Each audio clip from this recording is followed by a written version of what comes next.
Ya baik, terima kasih pemirsa. Anda masih menyimak Indonesia Pagi. Ada kabar apa Indonesia Pagi ini? Tentunya masih bersama dengan saya, Krisna Livia, juga Aiwan, yang masih standby di samping saya tentunya. Kalau tadi kita sudah membahas mengenai tentang penghargaan dan juga suasana yang ada di sanggar ini. Nah, untuk menambah nilai ekonomi, tentunya tadi kan sudah dibahas juga ya mengenai produk-produk yang dihasilkan dari Kabasa ini ya. Betul sekali. Coba tolong dijelaskan. Nah, Kak, yang kita hasilkan sebenarnya alhamdulillah dengan adanya produk ini sangat membantu sekali. Yang pertama kita bisa membantu untuk pendidikan anak-anak, kehidupan sehari-hari untuk anak-anak, dan pembangunan anak. Dan alhamdulillah sudah hampir kurang lebih ingin jalan setahun ya kayak kita ada tumbler. Terus kita alhamdulillah ini kita pasok itu mau ke mahasiswa, mau kalangan kerja maupun anak-anak, ini kan pasti kepakai semuanya. Iya. Alhamdulillah ini ada tumbler. Nah ini supaya kenapa kita jualan untuk peralatan makan untuk anak-anak. Karena yang pertama ini kan semua lengkap. Jadi ada garpu, ada sendok juga, ada sumpit. Jadi supaya lebih efisien anak-anak itu. Karena mengurangi nilai konsumtif juga ya. Betul sekali Kak. Nah alhamdulillah dan harganya memang higienis juga sih. Terus kita juga ada masker sama tote bag juga ya. Sekarang kan apalagi kan setiap belanja nggak boleh pakai plastik. Betul. Makanya bagaimana kita bisa kita manfaatkan. Alhamdulillah sih usaha ini banyak sekali manfaatnya dan rezekinya untuk anak itu luar biasa sekali. Ya sebenarnya kalau ide kayak gini tuh awalnya dari mana sih? Nah kalau ide ini kita dari teman-teman semuanya. Jadi kita punya kelompok namanya Danus. Dana usaha itu dari teman-teman semuanya. Jadi teman-teman menyebar, ya alhamdulillah. Jadi hasil penjualan ini kita jadikan yang pertama untuk pendidikan anak-anak, terus kehidupan sehari anak-anak, sama untuk pembangunan 1000% untuk sanggar Kabasa yang baru. Kalau untuk produk-produk seperti ini, apakah diproduksi sendiri atau ada mungkin kerjasama? Alhamdulillah sudah ada vendornya sih. Oh, ada vendornya. Iya, kita ngambil, ya alhamdulillah dimudahkan sekali gitu kan. Istilahnya kalau kepada si A 70.000, mungkin karena dia juga untuk sosial dikasih 30.000, jauh sekali. Gitu, iya, alhamdulillah. Jadi sedekah tuh nggak hanya langsung real bentuk nyata uang. Benar. Tapi dengan sebenarnya sedekah tuh banyak bermacam-macam. Bentuk tindakan ataukah bentuk ikhtiar kita mau berbagi, mau menjualkan itu bentuk sedekah. Bukan sedekah tidak didasari dengan materi juga, Kak. Iya. Yang penting ketika niat kita ingin baik, saya mau bantu jualin, kadang kita kasih. Mau ini gitu. Tapi sebenarnya bukan hanya ini juga Kak, kita ada namanya celengan sodako.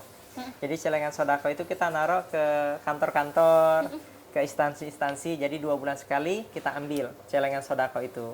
Celengan sodako kita manfaatkan untuk menyekolahkan anak-anak, khususnya anak-anak jalanan tim duafa. Iya, untuk karya-karya seperti ini biasanya per bulannya dapat berapa? Nggak tentu Kak, alhamdulillah per bulan. Kalau memang ramenya itu kadang 3,5 juta. Ya, untuk semua produk? Produk kalau kita gabungkan semuanya. Tapi alhamdulillah terkadang memang sebenarnya sih tergantung bagaimana kitanya. Tapi lebih banyak rezekinya Kak, lebih banyak untungnya. Itu.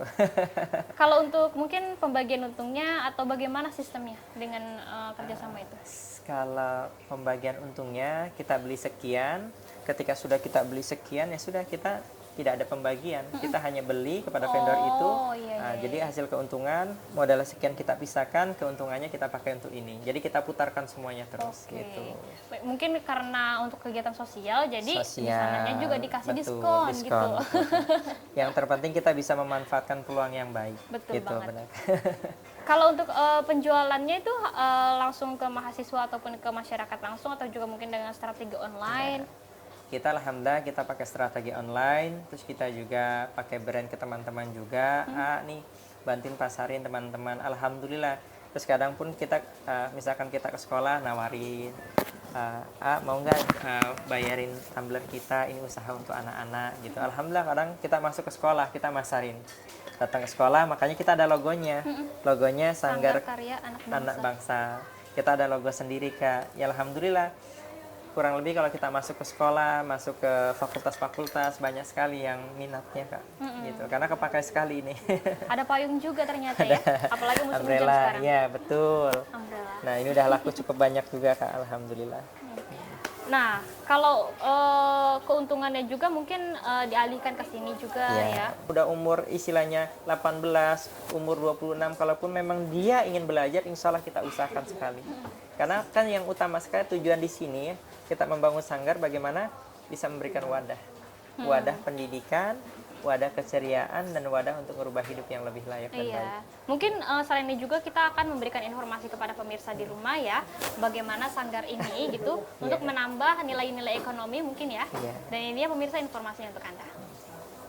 Selain berharap kepada pemerintah untuk lebih banyak lagi membantu kebutuhan anak jalanan di Sanggar Kabasa, baik di bidang pendidikan maupun sosial, Guntur Kurniawan pun mulai melatih kedisiplinan dan jiwa wirausaha kepada setiap anak-anak di Sanggar agar lebih mandiri.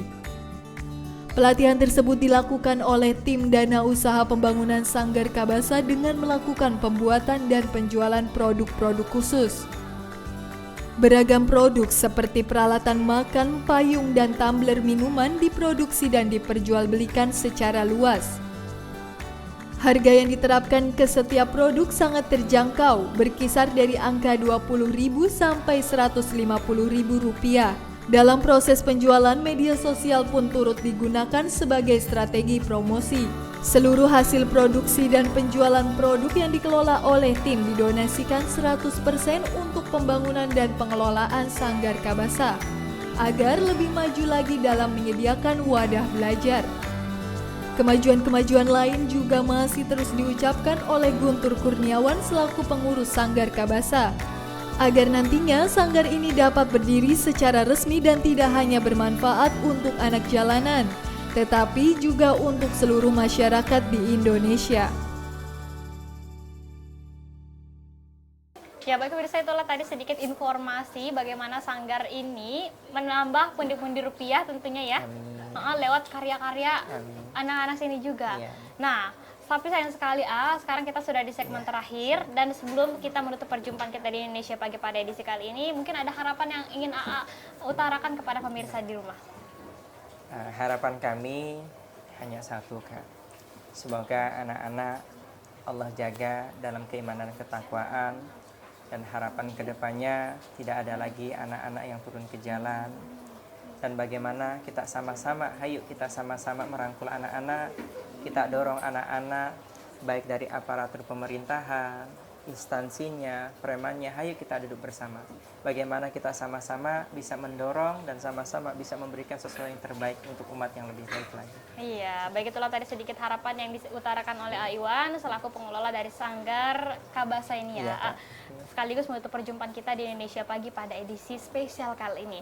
Pemirsa jangan lupa untuk selalu menyaksikan Indonesia Pagi, karena kami selalu hadir dari hari Senin sampai dengan Jumat tepatnya pukul 8 waktu Indonesia Barat hanya di Badar TV, Harmoni Kebersamaan. Akhir kata, saya Krisna Livia, mewakili kerabat kerja yang bertugas pamit dan sampai jumpa di edisi selanjutnya. Assalamualaikum warahmatullahi wabarakatuh. Waalaikumsalam.